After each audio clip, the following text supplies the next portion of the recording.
In this video, I'm going to give you my very first book review for the Trine Day books, and we're going to start with Houses of the Holy, a nightmare web of hate, crime, corruption, and child abuse by Mark Harris. And it's got a nice afterword by my friend Dr. Richard Spence, who I used to interview a lot on my old channel, The Garden of Great Work. And actually, I'm hoping to get some more interviews with Rick going sometime in the near future.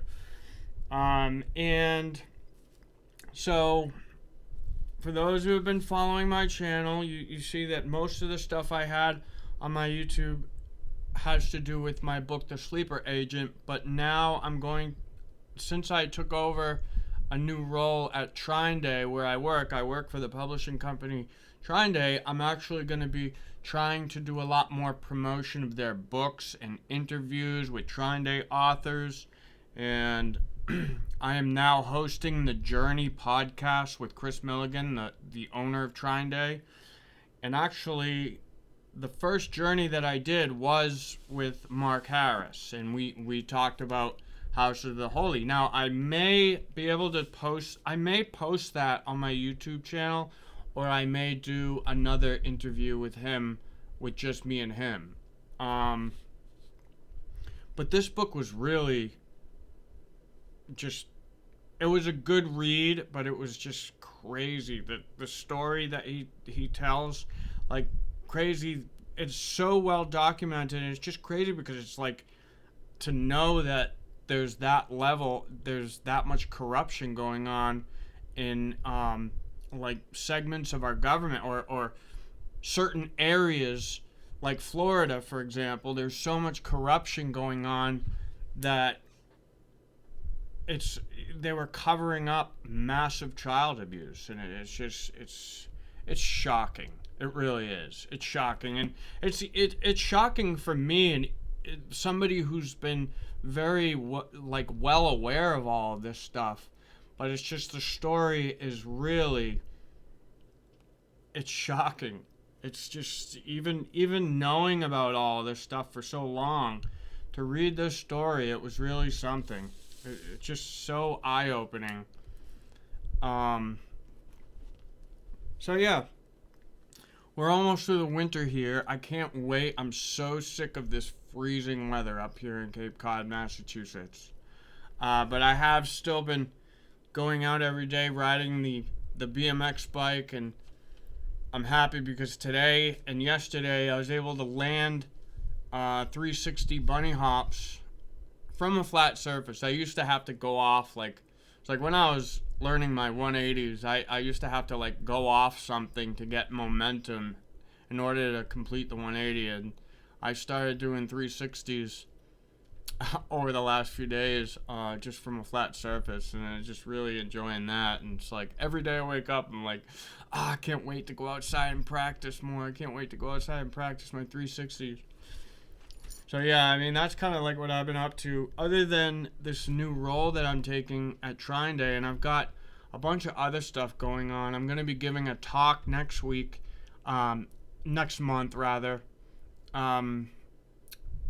about stuff relating to my book, and so that I'm looking forward to that. I'm going to continue trying to put together my organization, the Biosecurity Ethics and Immune Tolerance Awareness Initiative, and I'm going to be doing a lot of this Trine Day stuff, so I'm excited for that. I'm excited. I'll be doing interviews. I got a bunch of Trine Day books in the mail today, so I'm going to be busy reading. I'm going to be reading all their books. I'm going to be doing book reviews. It's going to be a lot of fun. So yeah, this book was... So, Mark Harris, he is somebody who... He grew up in Georgia, and he went into the Air Force. He wanted to be a pilot. He started flying commercial airlines, and in the beginning he talks all about that and how a lot of these companies he worked for, he had to take a lot of these dangerous flights, and I found that interesting. But he meets this girl through AOL, and he gets involved with her. She has a child before they're like officially together, and he helps raise that child. Then another child comes into the mix, which he thought was his, but I guess turns out that it wasn't. But at any rate, he raises both of these kids, and he discovers the father-in-law is an abuser and a psycho, and he's also an elder at this Church of Christ. There's these church leaders at this Church of Christ, that are also abusers and just really shady people. And then there's all these connections, and they're all Freemasons, and he finds all these dark, shadowy connections to Freemasonry and occult, like ritual occultism style, or occultism style ritual abuse, which was a term that was which came out in the 80s. There was something that became known as satanic ritual abuse, which if you look on Wikipedia, it'll tell you that it's just mass hysteria. But if you actually go and you read a lot of the books, like, so there is Linda Hunt's book, not Linda Hunt, Linda Blood. There's somebody, Linda Blood, she wrote a book called The New Satanists, and there was a whole bunch of books. Actually, Alex Constantine, a Trine author, wrote a book covering that, and this famous case at the Presidio in California, where he shows that there's all this evidence there, and yet it just gets written off as, on Wikipedia it says there's absolutely no evidence that any of this is going on, even though there is a lot of evidence talking about these cases. But this book is extremely well documented, and he finds that, so his kids get kidnapped at one point by the father-in-law, and he gets them back at some point, and they start drawing pictures of things that they witnessed while with the father-in-law, and they start drawing all this weird occultism stuff that they saw at Pawpaw's house, and there's actually a whole lot of drawings in it. He's having the kids cook drugs, so the kids start drawing pictures of cooking up meth, and these kids are only, kids are like 7 years old. They wouldn't know anything about that, but they show very detailed instructions at one point in one drawing, and I'll put them on the screen instead of trying to show you from the book. But there's all sorts of weird, like, altars, devil horns, and pentagrams, and demonic seals, like demonic pentagrams that are ones that, even, like, I recognize some of them as like these certain demonic seals that are often that were big in occult circles and stuff. And so he draws like all of these weapons that are like weapons that only a person who was in the military and had like a security clearance would have, classified military weapons. And at one point there's a picture of a rifle, and it's in a case, and it's got all these newspapers around it talking about the Kennedy killing. And his grandfather told him that this was the gun used to kill the president. Which, he's only 7. So Gabe said his father called this a hero's gun and said it was the gun that killed the president. The newspapers are articles about the Kennedy assassination. Notice also the ammo clips and a pistol were included. I can only speculate that the pistol was the gun that allegedly killed Dallas police officer J.D. Tippit. Gabe was only 7 years old when he told me about this and had never been taught about the Kennedy assassination. And then he says, Gabe called this a robot gun and said that this is another picture of this strange gun. It says, Gabe called this a robot gun and said the camera tracked motion and the gun fired automatically.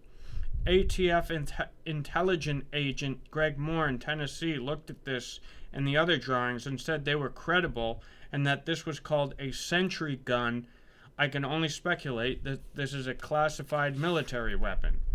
He also draws a rocket launcher at one point, and he's drawing scenes that seem to be consistent with certain military bases that were in the area. At one point he draws a guillotine. Says, a guillotine. Gabe said there was a bucket underneath to catch blood. And then he's drawing explosives, a crate marked TNT. Gabe said his grandfather had grenades and explosives. And then at one point he draws an electric chair. He said Gabe said this was an electric chair and pointed out that it had 5 legs to stabilize it as the victim convulsed. He included the power cord plugged into the wall. And there's the drug instructions. Gabe called this Pawpaw's science lab, and it appears to be a drug lab. He even numbered every step of the process and said he accompanied his grandfather selling the drugs. Crazy. So all this starts going on, and this is when he starts trying to get help because of all of this stuff. He's very alarmed. And the father-in-law was like involved with the Ku Klux Klan. So it's Masonry, but also like the Ku Klux Klan. And it's just a really wild story because as he starts trying to get help, he finds that the police cover up for the criminal instead, and they always turn it back on him. And the main police officer or sheriff is the son of a mobster, Santo Trafficante Jr., and is like covering up the abuse big time and then fixing cases where he will go and he will shut down investigations and he will tell the people involved at like DCF to lie and say there was no abuse and things of that nature. And it's just really wild. Now actually I wrote Mark a review that he could include on his website, and I'm just going to read that because it really lays out some of the story. Houses of the Holy is a shocking but well-documented exposé of some of our nation's dirtiest internal secrets. This book lays bare, for the reader, a profound corruption going up to the highest levels of our government and unveils a dark network of Freemasonry engaged in an underworld of crime and vile sexual abuse. Enveloped in themes of dark occultism and Freemasonry. This book is extremely well documented and cited with overwhelming evidence to support his testimony.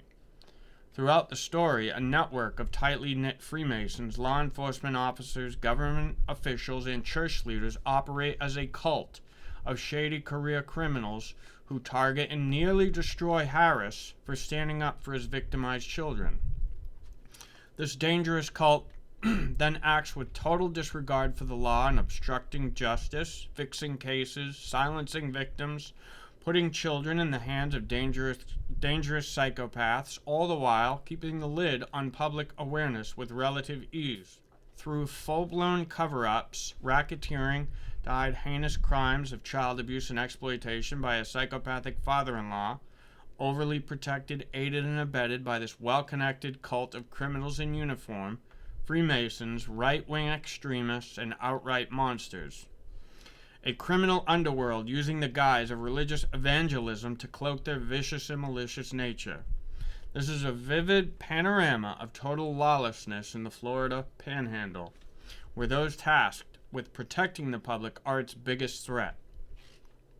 Through a cast of right-wing extremist Freemasons, law enforcement officials, child protection agencies, and evangelical Christians hiding a brutal contempt for human life.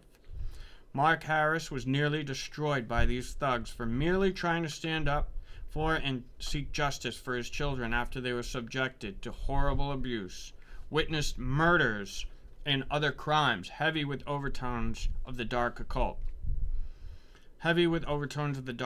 This is an important contribution to the question of whether themes of occult-style ritual child abuse occur, because this book proves itself not merely a hysteria, but a sound, well-documented case in point, by people with ties so powerful they can completely disregard the law and raise hell on earth while the government cleans up after every crime in complete submission to it. Harris lays out the methodologies and tactics of brazen government criminals to show how they operate and cloak their operations, having nearly the entire local government under their control and influence through a dark Masonic brotherhood of judges, lawyers, police officers, state and federal officials, church leaders, and beyond. I suggest everyone pick up this book and read it front to back, so that as a civilization we can see some of our biggest challenges to maintaining a healthy, humane world. By shining light in these very dark places, we can understand the problems of today and deal with it like grown-ups, so that children don't have to pay the price for the problems we are neglecting in society.